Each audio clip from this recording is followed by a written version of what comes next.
Hey everyone, James Reeves, TFBTV here at the Mossberg booth with my good buddy Jeremy. We are talking about the new 590 RM. Yep, What does that stand for? An RM, Rotating Safety and Rotating Safety Magazine. Okay, tell me all about them. All right, so first off, I love reading comments. I'm just kidding, I hardly ever read them, but a big one was said, God, this is like something nobody ever asked for, except for the fact that, as a matter of fact, they did ask for it, and we built a contract for it. So that's where this came from. And I've known about this for a while because we've talked about it, and you're like, James, like we've got this really cool project coming down the pipeline, but because we have these contracts we have to fulfill, we're not going to be able to offer them to the civilian market just quite yet. So this is something I've been stoked about. It took such an effort, but to get it across the finish line, and we love them. They've been fantastic. So just to talk about it real quick, it does come from the European contract breacher gun. With the rotating safety, a lot of people don't realize that there is not a single pump shotgun or semi-shotgun that has been optimized for a pistol grip. I'm not a huge fan of pistol grip shotguns for a lot of different reasons, but when you need one or want one, it's best to have a gun that's been optimized for that because it's a different beast altogether. And in this case now we have, you can use any M4 furniture that you want. If you want the steeper angle of like the newer Magpul stuff or the older stuff, we went with a flat trigger because we knew people are going to be doing different grips, and we still wanted them to be able to get enough finger on the trigger. One of the big things that we had to change was the rear end of the receiver. So with most shotguns, the comb drops because they started as hunting guns, and they want you to be able to track with them and things like that. They weren't initially thought of as a fighting gun. So when people started adopting the collapsible stocks, it just changes everything. So now you're chin welding the gun, and the gun is slapping the shit out of people because they don't realize that to shoot a shotgun successfully, you have to have a good cheek weld because it's an anchor point. It's a point of control on the gun, and it's, the further you get away, the more the gun comes up and starts beating you up, so you got to be able to stay on it. So what the engineers did was they came and they redid the entire thing. You can see we have line of sight, line of bore, just like an AR, so your standard 1/3 co-witness stuff is going to work, and it's going to feel natural. You're not going to be cramped in using a weird shooting position that's going to be painful or not repeatable. Right. We also changed the action release lever right here. So you can see that's been lengthened and lowered a little bit so that you never have to break the master grip on the gun. You can control the safety, you can control the action release, and you can access the trigger. So from an administrative standpoint, the gun is extremely sound for, like a tactical use where these things are second nature in many AR operators. We wanted that to carry over, and they've done a real good job. Like last year, you and I talked about how we started breaking the edges. Because, like Uncle Clint, stick your thumb into a box of razor blades. Well, the last thing we want to do is piss Clint off. So we went in, and on our professional series guns, you're going to see it's broken. But on this one, because we re-engineered the whole thing, you can see that there's been a lot of material taken out of the bottom. And this makes it, and that might be something that you see down the line on a 590 as well, because we were able to do that because we had a blank page with this. And our engineers were able to go crazy and think, what can we do better? What can we make better? How can we improve it? So a lot of the things that started on this are going to flow over into other things, which has been great. We changed the way that the action bars interface with the forend. They're actually independently held in there now by like a clip. And the reason we did that is because action bars are probably one of the main failure points on any pump action shotgun.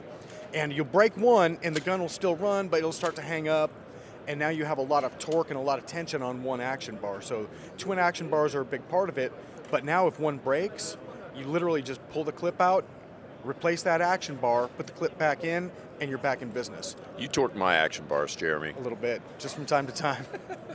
Only when we're in Vegas. Only in Vegas. Yeah, that's right. So again, not the answer for everybody, but for the people who want a pistol grip shotgun, we think this is the best option out there. It's funny because as you're talking about all the improvements and the changes that have been made to this 590, in my mind, I thought I was going to walk over here and going to be like, yeah, it's got a pistol grip and it's got an AR style safety, and I was going to be like, okay, cool. You guys actually made quite a number of changes, and I also see you've got a little bit of pick rail, front and back for mounting flip-ups from your AR. Yeah, you got a heat shield here, got a different pump. Yeah. You can do AR-15 grips. We talked about that. Let's talk about parts compatibility and cross-compatibility. Sure. And what I mean by that is, let's say I've got a 590 for spare parts at home. What's interchangeable with this versus the one that I got at Walmart 5 years ago? So with the tube-fed gun, taking the magazine-fed gun out of the equation, with the tube-fed gun, pretty much all the internals are going to be the same. The same elevator, the same cartridge interrupter, the same ejector. The bolt's going to be the same. The extractor pieces, all of that is going to be interchangeable. It's kind of the back half of the trigger is where we start running into interoperability differences. Right. It's going to be a big change there. Magazine tube spring, magazine followers, things like that. But you can see, like up front, we did change it because we wanted to go with a new style there so that people can torque it on without wrecking it. You know, with some of our legacy parts, there are certain tools that you need to be able to torque things down. And, you know, I was a Bubba. I never used the right tools. Was a Bubba. I'm like the king of the Bubbas. You don't want to see me. The California Bubba King. Yeah, right. I got a Dremel tool. Hell, let's send it. Yeah. But we went with this new piece that has flats on it. The legacy pieces will work. I think you're going to start seeing this as a standard. As a standard, it's going to start coming on. I mean, it makes sense to have like a mag tube end cap with wrench flats. Sure, makes sense. And I'm sure this is not like a big deviation or a big added expense for you guys, for that matter. No. Essentially, what you're saying is basically everything this side of the trigger guard, that's all the same stuff. For the most part, yeah, with the exception of the new action bar system. But if you have an older action bar system, it'll interchange. Right. And I should have phrased the question differently. I was asking more about parts interchangeability. It'll all work right here. Here, back, not so much. Can I use a regular AR stock? Yep. You can absolutely use an AR stock. There's a couple of aftermarket companies that are doing some real cool stuff. We saw some prototype stuff from Chisel Manufacturing. Oh, yeah.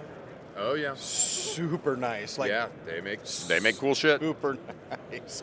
I don't know if I can afford it, but it is super nice. So, going to be available in mag-fed and tube-fed versions. Yes. Price and availability. Price, we're looking at about $1,200 MSRP, so you're going to see about $1,000 out the door in the nines, something like that. You know, and a lot of people don't understand why the new products cost so much money. And, you know, at Mossberg, we've always prided ourselves where you get a lot of gun for the money. But the manufacturing realities now are steel has gone up a massive amount over the last 4 years. Aluminum has gone up a massive amount. We're talking about, like, in some cases, 15% in a year. So all those costs had to be built into the newer platform. So it's not like we're like, hey, it's something new, we're going to rake the consumer over the coals. It's like, look, we have it's a business. Everybody has a margin to make. And this is aggressively as we can price these guns, you know. When are they going to be available? Now? Now. Yep. Right now. They're going to start, you'll start seeing them right now. They've already been in the production schedule. They should be hitting your store any day. Funny enough, I actually have my review copy at the range, but I got it so close to SHOT Show, I was like, shit, I'm not going to be able to do so. You will see a full review on TFBTV. In the meantime, you're just going to have to take... I might do a burn... I don't know. No, there's... honestly... Shotgun burn down? No, there's no... No. Not only would it suck, but I mean, it's like, dude... I've already burned down these, like, it's a waste of my time. Like, 500 rounds, like, I mean, we know that the U.S. military did 3,000 rounds of double-aught buckshot when they were testing the 590. So I'm not worried about it. I'm going to spare my ammo, spare my shoulder. Jeremy, thank you as usual. It's always a delight. Stay tuned. We're bringing you more from SHOT Show 2025. Take care.